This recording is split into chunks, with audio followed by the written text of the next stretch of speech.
My name is Ethan Ross. I'm a 31-year-old paramedic in Portland. I'm used to adrenaline. I've pulled people out of wrecks, revived overdoses in alleyways, watched life slip away more times than I'd like to count. But none of that prepared me for what started 3 months ago. I wasn't having nightmares, at least not the kind you wake up from. I was having premonitions, but only while I slept. I'd see things, people I didn't know, events I couldn't explain, and days later, I'd witness them happening exactly as they did in the dream. I didn't tell anyone at first, thought maybe it was stress. But when I started dreaming about my own death, I couldn't ignore it anymore. The first dream came on a Thursday night. I was running through an empty hospital corridor. Everything was flickering. The lights, the walls, the sound. Like the building was breathing. At the far end, someone was standing. A little girl, maybe 6 or 7, pale, barefoot, in a hospital gown. I called out to her. She turned. She had no eyes, just smooth, skin-covered sockets. She whispered something I couldn't hear, and then I woke up. My shirt was drenched. I thought nothing of it. Just a weird dream. Until 2 nights later, during my shift, we got a call to assist a trauma case at Greenwood Children's Hospital. We were transporting a critical patient, a burn victim. As we rolled him into the ER, I saw her, the girl from my dream, standing, barefoot in the hallway, expressionless. I blinked, and she was gone. I asked the nurse if there had been a child wandering the corridor. She gave me a strange look and said, "That wing's been closed for renovations for over a year." But that was just the start. The more I dreamed, the more she appeared. Sometimes whispering in reverse, sometimes standing behind people who would later go missing, sometimes reaching out to me in the dark. Every time I saw her in a dream, someone died in real life. The dreams escalated. I stopped seeing random scenes and started seeing structured ones, like puzzle pieces building towards something larger, a timeline I was moving through. I'd wake up and remember things with terrifying clarity. A man jumping off a bridge I'd never been to. A house fire where a woman screamed a name I didn't recognize. Train platform and the feeling of someone pushing me. Every dream played out again, exactly in the following days. Same people, same weather, same words. I started predicting emergencies. My co-workers joked I was psychic. They didn't know how real it was. I didn't tell them. I didn't want them involved. Until I dreamed about one of them. In the dream, my partner Jake was trapped inside an ambulance. The lights were on, engine running, but the back doors were welded shut from the outside. He was screaming my name as the oxygen tank hissed and caught fire. 2 nights later, I woke up gasping and called him immediately. "Don't get in that ambulance today," I warned him. He laughed it off, said I'd been watching too many horror movies. He went on shift. That same day, the electrical system in Unit 14 shorted during a call. No one got hurt, but it was Jake's vehicle, exactly as in the dream. I started sleeping less, eating less. My skin looked grey. I saw her, the eyeless girl. Every time I closed my eyes, she was getting closer in each dream. I could feel her breath on my face. And then, the dreams changed again. I wasn't just observing anymore. I was part of them. I remember waking up, but not in my bed. I was in an alley, cold concrete under me, blood on my hands, my uniform stained. I looked around, unfamiliar surroundings, but it was still my city. Only something was off. No cars passed, no people. The sky was dim, too dim for morning, too bright for night. A siren blared in the distance but never came closer. Time felt suspended. I checked my phone, no service. Photos in my gallery I'd never taken. Strange angles, blurred, faces, close-ups of the girl with her skin-covered sockets pressed against glass. The last photo? A blurry shot of me sleeping. I stumbled to the nearest street. Everything looked twisted. Shops I'd known for years had wrong names, strange symbols in the windows. A newspaper on a bench read, "Local paramedic found dead in sleep. No signs of trauma." The date matched today. My name was on the front page. Then I saw her, standing beneath a flickering street lamp. She raised her hand. For the first time, she spoke clearly. "You shouldn't have ignored us. Now you're staying." I screamed, but no sound came. She stepped back into the darkness, and the dream didn't end. I've been awake for what feels like days, but I don't think this is a dream anymore. I think I've crossed over.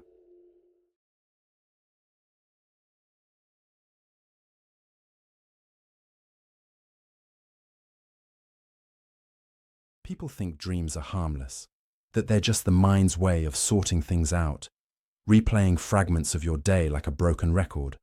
But no one ever tells you what happens when those fragments stop being dreams and start being instructions. My name is Adrian Keller. I'm 29, work remotely as a game designer, and used to have this overactive imagination that everyone said would make me great at what I do. But lately, I can't tell the difference between a dream and memory. And when the dream started, becoming predictive, I tried to laugh it off. When they started becoming repetitive, I got scared. But when they started becoming contagious, I knew I was in something far worse than a sleep disorder. It began with a ticking sound, always in the same place, the moment I closed my eyes, deep behind my skull, like a second heartbeat. Steady, mechanical, measured. At first, I thought it was tinnitus. I saw an ENT, got checked out, clean bill of health. But the ticking got louder, especially at 3:13 a.m., always 3:13.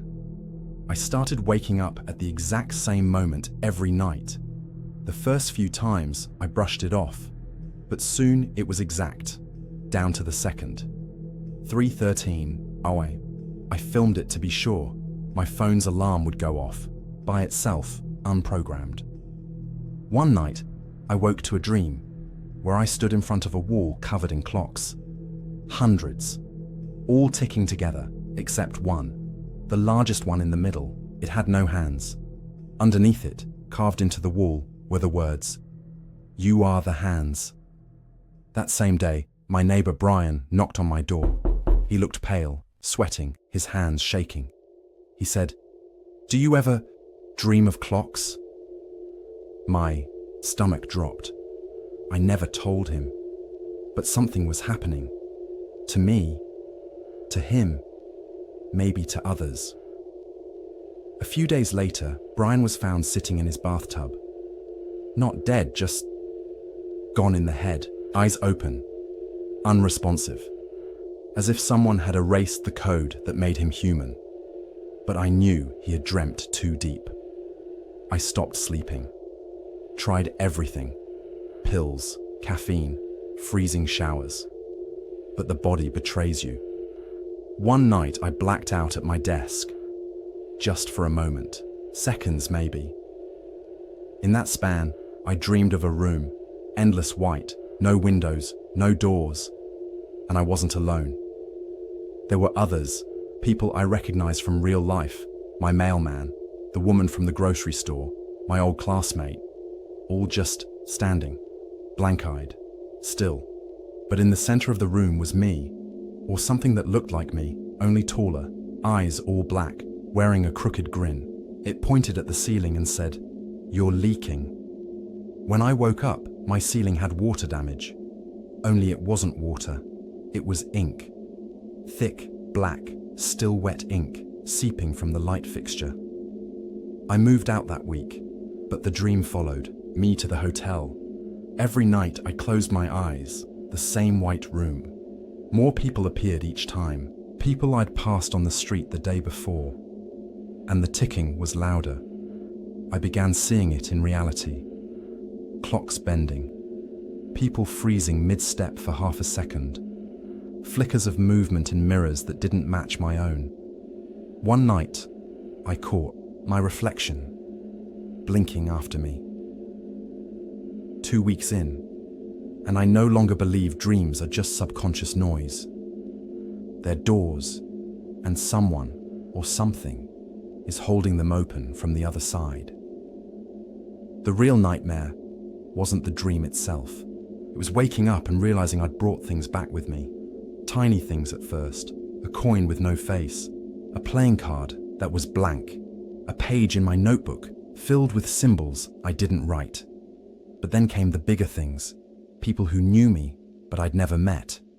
Voicemails left by a voice that sounded almost like mine, warning me, "Don't let them finish the clock. You are the last hand." Reality started unraveling. I walked into my kitchen one morning and it was night outside the window, but only for me. My phone camera saw daylight. My hand in the mirror moved a full 3 seconds late. I called my parents in a panic, only to have my dad say, "Son, we buried you 3 weeks ago. What is this?" I hung up. I checked every mirror, every clock, every sound. Nothing lined up. I no longer trust time. I no longer trust my voice. And worst of all, I no longer trust that I'm the original. Because last night, I woke up standing outside, with no shoes, no memory of how I got there.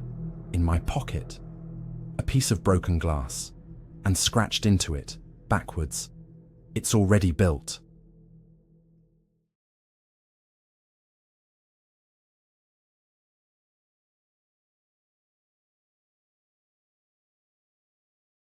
My name is Isaac Hale, 32, software engineer. Rational, grounded, rarely dreams, or at least I didn't. I don't believe in ghosts, or fate, or destiny. I work with logic, syntax, numbers, the known. But lately, I've been waking up with memories of places I've never been to, of conversations I've never had. It started about 3 weeks ago, a dream of an alley I'd never walked through, behind a diner I didn't recognize. In the dream, I saw a man lying against the wall, soaked, gasping, his mouth open like he was screaming but no sound came out. He reached toward me, and in his palm was a note. "You're not supposed to see this." I woke up gasping, drenched in sweat, heart pounding. Then the real fear started the next morning, when I passed that diner on the way to work. Same building, same graffiti, same rust-colored awning. It doesn't exist on Google Maps. It wasn't there a week ago. My friend who carpools with me swore he never saw it either. I went back that night. Of course, the alley was there too. The same man from my dream. He was lying there, real, dead. Same position, same soaked clothes. No note in his hand this time, but something worse. He was holding a photograph of me, sleeping. Sleep became the enemy. Not in a poetic way, I mean it literally. Tried to kill me the moment I shut my eyes. The dream pulled me in like an undertow, and I'd surface hours later with scratches I couldn't explain, bruises in the shape of hands that didn't belong to me. After the incident with the man in the alley, I stayed awake for nearly 70 hours, drank coffee like water, blasted music, smoked for the first time since college. Anything to keep my eyes open. But eventually, the body fails. And when I finally passed out, it wasn't on my bed. It was at work, on my desk, with my face resting on a set of documents that hadn't existed the day before. They were all written in my handwriting. Pages and pages of diagrams, symbols, blueprints of a machine I don't remember building, a device that, according to one scrawled note, filters time like water through cloth. My name was on the signature line. That's when I started keeping a journal, thinking maybe I was sleepwalking, losing my mind, trying to reason it out like a logical person. But the entries, they started appearing before I wrote them. On Thursday morning, I found Friday's page already filled in. It described a dream I hadn't yet had, where I was locked in a steel elevator with a man in a coat who had no face. The page ended with a line in bold ink. "He knows you now." That night, I had the dream exactly as it was written. I tried not to panic. Maybe it was all a breakdown. Hallucinations, stress, trauma from who knows what. But things escalated, fast. I began seeing people whispering things in corners, their mouths moving in sync like they were reading the same silent book. One of them turned to me and hissed, "We built this place from your sleep." My neighbor came knocking at 3:17 a.m. He said I'd been screaming, clawing at the walls, that I broke a window from the inside, yet I had no cuts. He looked at me for a long time, then whispered, almost too quiet to hear, "They want you to dream deeper." He left before I could say a word. I never saw him again. 3 days ago, I started seeing versions of myself. At first, I thought I was hallucinating. But no, they were real, solid. They moved like me, walked like me, even had the same scar on the right eyebrow from when I fell off my bike as a kid. But they weren't me. One stood outside my building for nearly 2 hours, just standing, staring up at my window, never moving, even when cars honked, even when it started raining. When I finally ran downstairs with a bat in hand, he was gone, leaving behind muddy footprints that led into the building, not away. I started sleeping in short bursts, 10 minutes at a time, but that made the dreams worse, fragmented, glitching. I'd wake up screaming with blood coming out of my ears, my vision blurred, the walls of my apartment pulsing like they were breathing. There was this deep hum under the floorboards, like something old was stirring. The worst part? I began talking in my sleep, my voice, but saying things I didn't understand, in languages I don't speak. I set up a camera, reviewed the footage. There I was, staring directly at the lens at 3 a.m., wide-eyed and smiling, and whispering over and over, "We are becoming." The following night, I saw my reflection, blink out of sync. I tilted my head left, it went right. When I stepped back, it leaned forward. My own face stared at me like prey, then said, "You were never the dreamer." I screamed. I smashed. The mirror, glass everywhere. My hands bled, but I didn't feel it. Because I was laughing. My body was laughing, and I didn't know why. I left the apartment that night, haven't gone back, but sleep still finds me. No matter where I run, in hotels, at friends' places, even in the back seat of my car, the dream follows. It's no longer showing me possible futures. It's constructing them, one image at a time, one version of me at a time. And each night, I feel less like the original, less like the Isaac I remember, and more like something wearing me.